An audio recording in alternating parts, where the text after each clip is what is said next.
Movie के start होते ही हमें दिखाया जाता है कि एक बिल्डिंग के ऑनर ने पुलिस कंप्लेन की होती है क्योंकि उसकी बिल्डिंग के एक अपार्टमेंट में लाउड म्यूजिक पार्टी चल रही थी, जिसकी वजह से बाकी अपार्टमेंट वाले लोग डिस्टर्ब हो रहे हैं। और जब दो पुलिस ऑफिसर्स वहाँ पर आते हैं तो बिल्डिंग का ऑनर उन्हें उस अपार्टमेंट के पास लेकर जाता है। काफी बार नॉक करने के बावजूद भी कोई भी अंदर से दरवाजा नहीं खोलता, तो वो ऑनर एक एक्स्ट्रा की से उसका दरवाजा खोलता है। और जब पुलिस अंदर जाती है तो उन्हें वहाँ पर कोई नजर नहीं आता और एक दरवाजे पर खून लगा हुआ था। और जब पुलिस ऑफिसर उसके अंदर जाते हैं तो शॉक्ड रह जाते हैं क्योंकि वहाँ पर डेड बॉडीज पड़ी हुई थी जिनका काफी बुरा हाल था। तब एक पुलिस ऑफिसर जल्दी से म्यूजिक बंद करता है। उन डेड बॉडीज में से एक लड़की जिंदा थी जो चिल्लाते हुए उठती है। इसके बाद सीन शिफ्ट होकर एक कपल पर आता है। वो दोनों अपनी गाड़ी में होते हैं और वो दोनों फ्रेंड्स थे। उनमें से लड़की का नाम ब्री होता है। ब्री का फ्रेंड अपने एक दूसरे फ्रेंड को लेने जा रहा था क्योंकि आज वो कुछ फ्रेंड्स पिकनिक पार्टी मनाने जा रहे थे। इसके बाद सीन शिफ्ट होकर 3 फ्रेंड्स पर आता है और वो तीनों भी गाड़ी में बैठे होते हैं और ये तीनों भी ब्री के फ्रेंड्स थे। उनमें से लड़के का नाम जॉन था। वो तीनों भी उसी पिकनिक पार्टी में जा रहे थे। इसके बाद हमें एक डिटेक्टिव दिखाया जाता है जो क्राइम लोकेशन पर इन्वेस्टिगेशन करने आया था। वो वहाँ आकर अपने एक ऑफिसर से पूछता है कि ये लोग कैसे मरे, कोई वेपन मिला है? जिस पर वो ऑफिसर जवाब देता है कि नहीं, यहाँ पर कोई वेपन नहीं मिला और डेड बॉडीज की बहुत सारी हड्डियाँ टूट चुकी हैं और इनकी बॉडीज पर बाइट के निशान हैं, यानी किसी ने बहुत बुरे तरीके से काटा हुआ है। तब डिटेक्टिव को वहाँ से एक आधी फटी हुई पिक्चर मिलती है जिसे वो अपने पास रख लेता है। फिर डिटेक्टिव अपने ऑफिसर को कहता है कि इनके डीएनए टेस्ट करवाए जाए और साथ साथ इनके फोन कॉल्स रिकॉर्ड चेक किए जाए और इस बारे में मुझे इन्फॉर्म किया जाए। और खुद वो हॉस्पिटल जाता है उस सर्वाइवल लड़की के पास जो कि उन डेड बॉडीज में से जिंदा उठ गई थी। वो उस लड़की से पूछता है कि क्या हुआ था तुम्हारे साथ और तुम्हारे दोस्तों को किसने मारा और तुम लोगों की बॉडीज पर ऐसे काटने के निशान कैसे हैं? तब वो लड़की डिटेक्टिव को देखकर घबरा जाती है, जिस वजह से डॉक्टर उस डिटेक्टिव को वहाँ से जाने के लिए कहती है कि पेशेंट की हालत खराब हो रही है। वो सारे फ्रेंड्स एक जगह पर इकट्ठे हो गए थे। ये सारे फ्रेंड्स बोट के जरिए किसी आइलैंड पर जाकर पार्टी करने जा रहे थे और तभी वहाँ ब्री जो उनको अजीब हरकतें करता नोटिस करती है, लेकिन वो इस बात को इग्नोर कर देती है और बोट में बैठकर अपने फ्रेंड्स के साथ निकल जाती है। इसके बाद हमें एक बूढ़ा आदमी दिखाया जाता है जो कि एक बेसमेंट में जा रहा था और वो बूढ़ा आदमी एक सेनेटर था, यानी सेनेट का मेंबर। और जिस बेसमेंट में वो आया था वहाँ की सिक्योरिटी काफी अलर्ट होती है। वहाँ पर कुछ कैबिन्स बने हुए थे और एक कैबिन में एक कपल को कैद करके रखा हुआ था। दूसरी तरफ वो सारे फ्रेंड्स आइलैंड पर पहुँच गए थे। वहाँ पर एक कैबिन था जहाँ उन्होंने स्टे करना था। बोट का कैप्टन उन्हें बताता है कि इस घर के ऑनर ने सुसाइड कर लिया था और यहाँ पर एक रेडियो भी है, अगर तुम्हें कोई इमरजेंसी हो तो मुझे कॉल करके बुला लेना, वरना मैं तो 2 दिन बाद ही आऊंगा यहाँ पर। और ये कहकर वो वहाँ से चला जाता है। फिर इसके बाद वो सारे फ्रेंड्स काफी एंजॉय करते हैं। उधर वो डिटेक्टिव उस इंजर्ड लड़की की सारी डिटेल्स निकाल रहा था। उसे उस फटी हुई तस्वीर का दूसरा हिस्सा मिल जाता है। उस पिक्चर में उस लड़की के साथ जॉन बैठा हुआ था। फिर वो अपने एक ऑफिसर के पास जाता है और उससे वो इंजर्ड लड़की की फोन कॉल्स रिकॉर्ड के बारे में पूछता है। तो वो ऑफिसर बताता है कि उसकी आखिरी कॉल जॉन को हुई थी और उनकी बात तकरीबन 2 या फिर 3 मिनट हुई थी। तब डिटेक्टिव ऑफिसर को जॉन के बारे में सारी डिटेल्स निकालने को कहता है। दूसरी तरफ हमें वॉशरूम में जॉन दिखाया जाता है जो कि वहाँ पर ड्रग्स ले रहा था और उसके बाद वो बाहर आ जाता है। बाहर सारे फ्रेंड्स एक गेम खेल रहे थे और इसके बाद जॉन शराब पीने लगता है। अब यहाँ पर जॉन खुद तो ड्रग्स ले ही रहा था और साथ ही वो ड्रग्स का एक पैकेट अपने एक मेल फ्रेंड को भी दे देता है। उधर उस पुलिस ऑफिसर ने जॉन के बारे में सारी डिटेल्स निकाल ली थी और वो सारी डिटेल्स कॉल पर डिटेक्टिव को बता रहा था। वो बताता है कि जॉन सिर्फ 21 साल का है लेकिन फिर भी वो 2 बार जेल जा चुका है और उसे बात बात पर गुस्सा आता है। वो एक अग्रेसिव इंसान है और इसके अलावा वो बहुत ज्यादा ड्रग्स लेता है, ड्रिंक करता है और ड्रग्स के मैटर में तो कई बार पकड़ा भी जा चुका है। अब यहाँ पर जॉन की काफी सारी डिटेल्स सामने आती हैं जो कि सारी तकरीबन बुरी ही थी। इसका मतलब ये है कि जो कोई गड़बड़ है वो जॉन में है।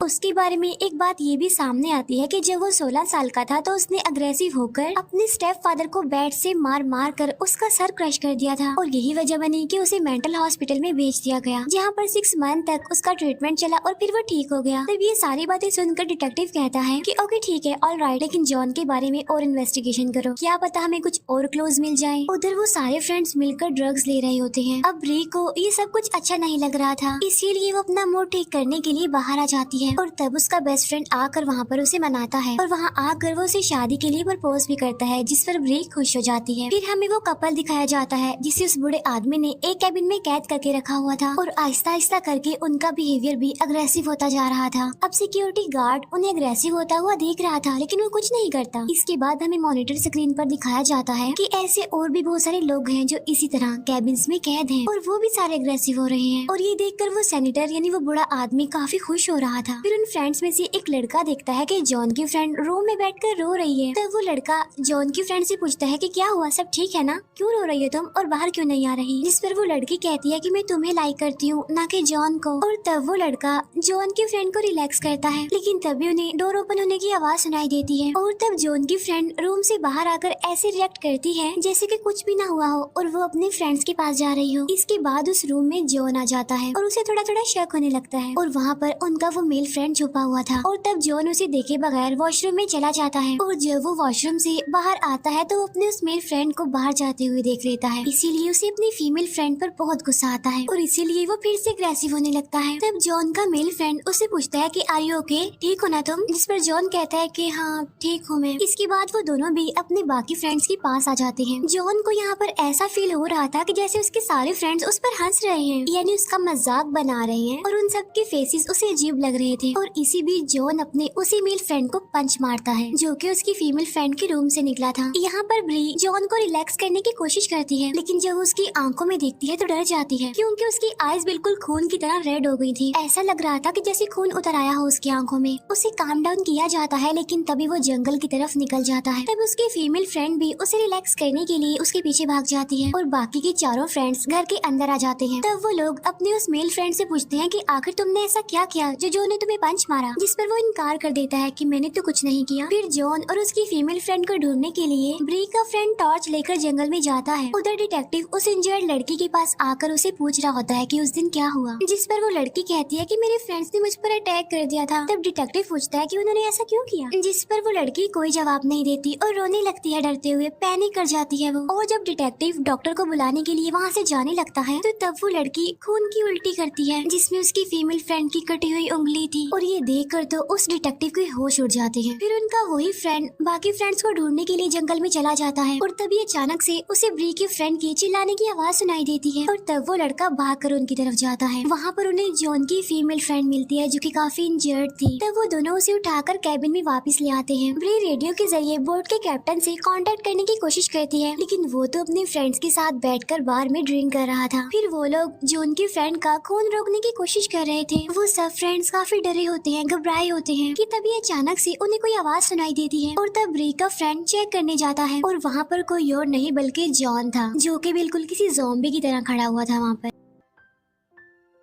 और तभी अचानक से वो अपने फ्रेंड्स पर अटैक कर देता है। तब वो जल्दी से दरवाजा बंद कर देते हैं जिससे जॉन अंदर नहीं आ पाता। और तभी उनकी एक और फीमेल फ्रेंड की तबीयत खराब होने लगती है और उसकी आईज भी रेड हो गई थी खून की तरह। उसे भी ऐसा नजर आ रहा था कि जैसे उसके सारे फ्रेंड्स उस पर हंस रहे हैं और अजीब तरह के फेसेस बना रहे हैं। इतनी ही देर में जॉन की फ्रेंड उठकर अपनी उस फीमेल फ्रेंड पर अटैक कर देती है और उसके गले पर बाइट करके उसे खा लेती है। इसके बाद वो अपने बाकी फ्रेंड्स पर भी अटैक कर देती है। तब उनका मेल फ्रेंड एक हैमर से उस पर अटैक कर देता है और वो उसे हैमर से इतना ज्यादा मारता है कि वो मर जाती है। और तब उनके उसी मेल फ्रेंड की भी तबीयत खराब होने लगती है। उसकी भी आईज रेड हो गई थी जैसे खून उतर आया हो उसकी आंखों में और उसे भी वैसा ही नजर आ रहा था जैसे बाकी देख पा रहे थे, यानी कि उसके फ्रेंड्स उस पर हंस रहे हैं। लेकिन तभी अचानक से जॉन दरवाजा तोड़कर अंदर आ जाता है। तब जल्दी से ब्री के दोनों फ्रेंड्स ऊपर भाग जाते हैं और तब जॉन ब्री के फ्रेंड की टांग पर काट लेता है, लेकिन फिर भी वो किसी तरह ऊपर जाकर रूम की विंडो से बाहर कूद जाते हैं। तब उनका एक मेल फ्रेंड खुद को एक रूम में लॉक कर लेता है। कॉटेज के पास ही एक छोटा सा रूम था जहाँ पर ब्री और उसका फ्रेंड जाकर छुप जाते हैं। दूसरी तरफ वो कपल जो कैबिन में था उसमें से आदमी ने अपनी वाइफ को काट काट कर खा लिया था और वो आदमी भी बहुत ज्यादा अग्रेसिव हो चुका था, पागलों जैसे रिएक्ट कर रहा था और वो बूढ़ा आदमी उसे देखकर खुश हो रहा था। ब्री देखती है कि उसकी फ्रेंड की आईज का कलर भी चेंज हो रहा है, यानी वो भी रेड हो रही है खून जैसे। तब ये देखकर ब्री उसे बांध देती है ताकि वो उसे कोई नुकसान न पहुंचा दे और खुद वो दोबारा रेडियो से हेल्प मांगने के लिए चली जाती है। डिटेक्टिव को पता चलता है कि ये एक वायरस है और ये वायरस ड्रग से फैलता है और ये किसी ने जानबूझकर फैलाया है और इसका असर इंसान पर कुछ टाइम के लिए ही रहता है। लेकिन ये वायरस इतना ज्यादा खतरनाक है कि इंसान को जानवर बना देता है, यानी जब ये किसी इंसान पर असर करता है तो उस इंसान को भी पता नहीं होता कि वो क्या कर रहा है। अब क्योंकि ब्री ने वो ड्रग्स नहीं लिया था इसीलिए उसे अभी तक कुछ नहीं हुआ था। फिर डिटेक्टिव उसे इंजर्ड लड़की के पास जाता है और उससे पूछता है कि क्या तुमने कोई ड्रग्स लिया था और अगर तुमने ड्रग लिया था तो वो तुम्हें किसने दिया था। जिस पर वो कहती है कि मुझे वो ड्रग जॉन ने दिया था। तब डिटेक्टिव उससे पूछता है कि क्या वो तुम्हारा फ्रेंड है, जिस पर वो कहती है कि नहीं, वो मेरा फ्रेंड नहीं है। फिर डिटेक्टिव अपने ऑफिसर को कॉल करके कहता है कि अब जॉन की फ्रेंड के बारे में सारी डिटेल्स निकाली जाए। साथ साथ वो उसे ट्रेस करने के लिए भी कहता है, ये जानने के लिए कि इस टाइम वो कहाँ पर है। ब्री दोबारा से रेडियो से हेल्प मांगने के लिए आती है। तब वो दिखती है कि जॉन और उसका फ्रेंड एक दूसरे से लड़ रहे हैं, एक दूसरे के खून के प्यासे बन गए हैं। यहाँ पर जॉन अपने उस मेल फ्रेंड को मार डालता है। ब्री कुछ फायर क्रैकर्स उठाकर आग में फेंक देती है, जिसकी वजह से जॉन डिस्ट्रैक्ट होता है और ब्री को घर के अंदर आने का मौका मिल जाता है। और तब वो जल्दी से रेडियो से हेल्प मांगने की कोशिश करती है, लेकिन तभी उसके पीछे उसकी फीमेल फ्रेंड आकर उस पर अटैक कर देती है। और जब बोट का कैप्टन ये आवाजें सुनता है तो वो फौरन हेल्प के लिए निकल जाता है। अपनी दोनों फीमेल फ्रेंड्स की आवाज सुनकर जॉन भी वहाँ पर आ जाता है और अब जॉन और उनकी उस फीमेल फ्रेंड की लड़ाई होने लगती है, जो कि इन्फेक्टेड थी। तब ब्री को भागने का मौका मिल जाता है और वो भागकर बाहर आ जाती है। जॉन और उस फीमेल फ्रेंड में काफी फाइट होती है, लेकिन जॉन अपनी उस फीमेल फ्रेंड को भी मार देता है। इसके बाद जॉन ब्री पर अटैक कर देता है, लेकिन ब्री उसे पुश कर देती है और वो जाकर आग में गिरता है और उसे आग लग जाती है। इसके बाद ब्री वहाँ से भागकर दोबारा से कॉटेज की तरफ आती है और वहाँ जाकर वो देखती है कि उसका मेल फ्रेंड अपने हाथ काट कर वहाँ से भाग गया है। इसके बाद ब्री आइलैंड की तरफ जाने लगती है, लेकिन तभी रास्ते में उसका फ्रेंड उस पर अटैक कर देता है, लेकिन वो किसी तरह उसे बचते हुए वहाँ से भाग जाती है। लेकिन उसका वो फ्रेंड जो कि इन्फेक्टेड था अभी तक उसका पीछा नहीं छोड़ रहा था और ये देखकर ब्री पानी में कूद जाती है। तब उसके पीछे पीछे उसका फ्रेंड भी कूद जाता है। तब बोट का कैप्टन भी वहाँ पर आ चुका था और वो ब्री को पानी से निकालकर बोट पर ले आता है, लेकिन ब्री का फ्रेंड बोट के कैप्टन को पकड़ लेता है और तब ब्री कैप्टन की गन से अपने फ्रेंड को शूट कर देती है।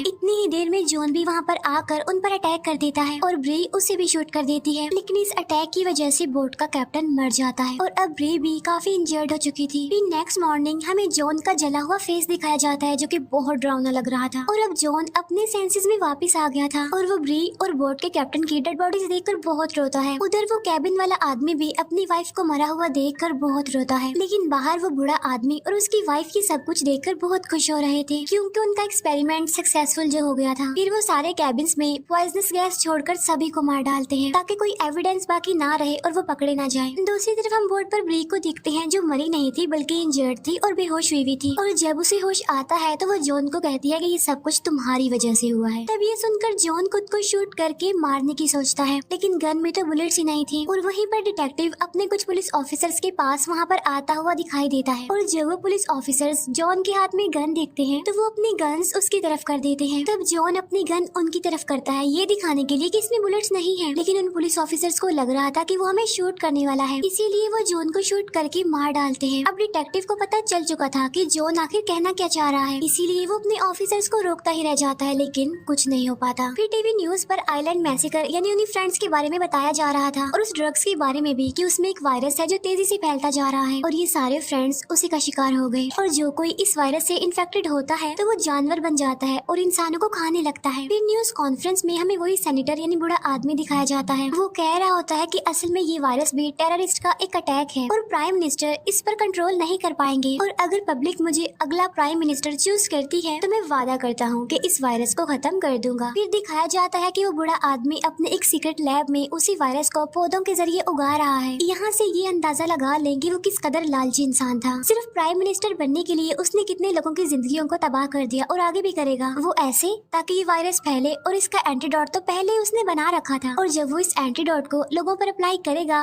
लोग उससे हील होंगे तो वो सब में हीरो बन जाएगा और उसे प्राइम मिनिस्टर बना दिया जाएगा। और इसी के साथ ही मूवी यहीं पर एंड हो जाती है।